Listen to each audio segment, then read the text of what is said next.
Thank you, Saad. My name is Brian Holscher. I'm the Executive Director and CEO of MSD. MSD has 6 items on the ballot on April 6th. The first one is our Proposition Y, which is where we go to the public every 4 years and ask how they want us to fund the next 4 years of the Project Clear work that we're doing in response to a consent decree that we signed with the federal government. And the last 5, every 10 years, we have to take a look at our charter, recommend some adjustments, and that's what the last 5 are. So I'm going to spend most of my time on Proposition Y, but I will give a rundown of the other 5 ballot initiatives. Again, Prop Y came from a lawsuit we had with the EPA, Department of Justice, and Coalition for the Environment. It set a schedule for our area to come in complete compliance with the Clean Water Act. We, like over 200 other communities, have this kind of consent decree. It was a way something the federal government put in place, a court enforceable schedule for everybody to come into compliance with the Clean Water Act. Right now, our consent decree ends in 2039. That's when we're supposed to have all the work done. The way this process works, staff develops a rate proposal for the next 4 years. It goes to a 15-organization rate commission who reviews that rate proposal, makes recommendations to our board. Then our board of trustees review those recommendations and decide what to put in front of the voters. Go ahead, Saad. Somewhat similar to past consent decrees, this next, it's the rest of this year plus the next 3 years. It's the start of another $1.6 billion worth of capital work. This was a proposition we had planned on bringing to the public in April 2020. We put off a year because of the difficulties in communicating with the start of the coronavirus. Some of the work that we're getting done, eliminating 50 more overflows of the wastewater system, 60 new miles of sewer, inspecting manholes, but just doing plain inspection, televising rehab of the existing system to make sure it works to its maximum capacity and we don't end up with any problems in the future. We are going to replace the incinerators at our Bissell and Limay treatment plants. We use those to incinerate municipal sludge. They were working according to, they were well within permits. However, we've done enough repairs on them that with a change to the Clean Air Act, we were forced to move their rehab up 5 to 10 years and put new technology in. So the start of those will be in the next 4-year program. And probably the largest project we've got going on in the next 4 years from the wastewater side is extending the tunnel that was built off the Lower Merrimack plant, extended on up into Fenton. That'll require us to expand the Lower Merrimack plant. It'll allow us to take the Fenton treatment plant offline and give us additional capacity to remove overflows.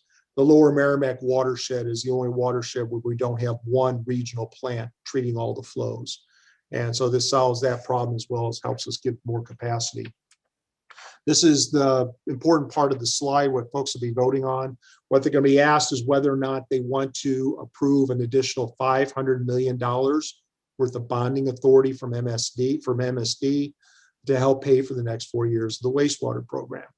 What you see on the left-hand side, if folks vote yes, right now the typical residential customer is paying $56.40 per month. If they vote yes to additional bonding capacity, then our rate goes up a little over 3% per year, so that the typical residential customer will be paying $62.59 per month. That put us slightly over the median cost of wastewater services throughout the United States. If they vote no, we will not borrow money. That means all of the cost has to come directly out of rates.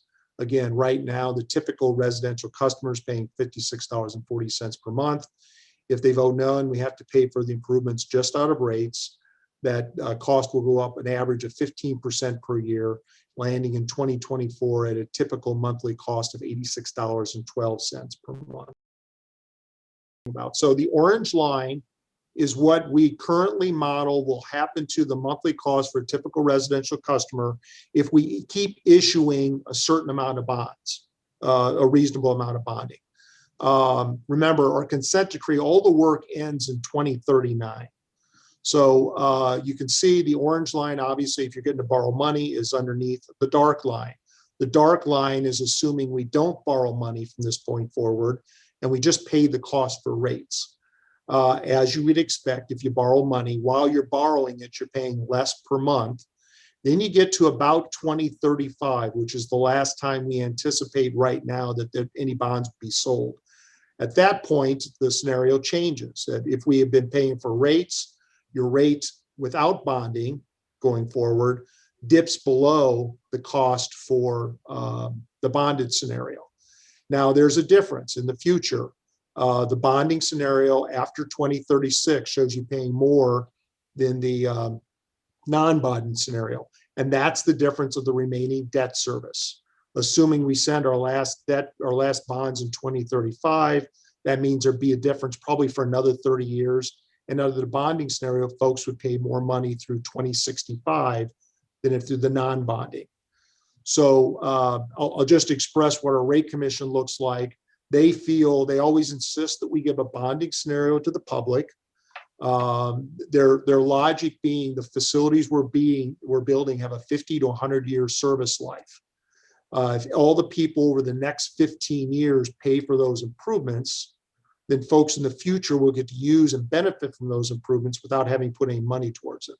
By borrowing the money, you have a better chance of making sure the cost of those facilities that'll be used for people for the next 50 to 100 years, that they're paying a portion of that. So there's a question that comes up from the public once in a while. When and where does this kind of stop at? And obviously the construction programs ends in 2039. Costs start going down before then, and you see the decrease in rates that are anticipated in the future under this current model.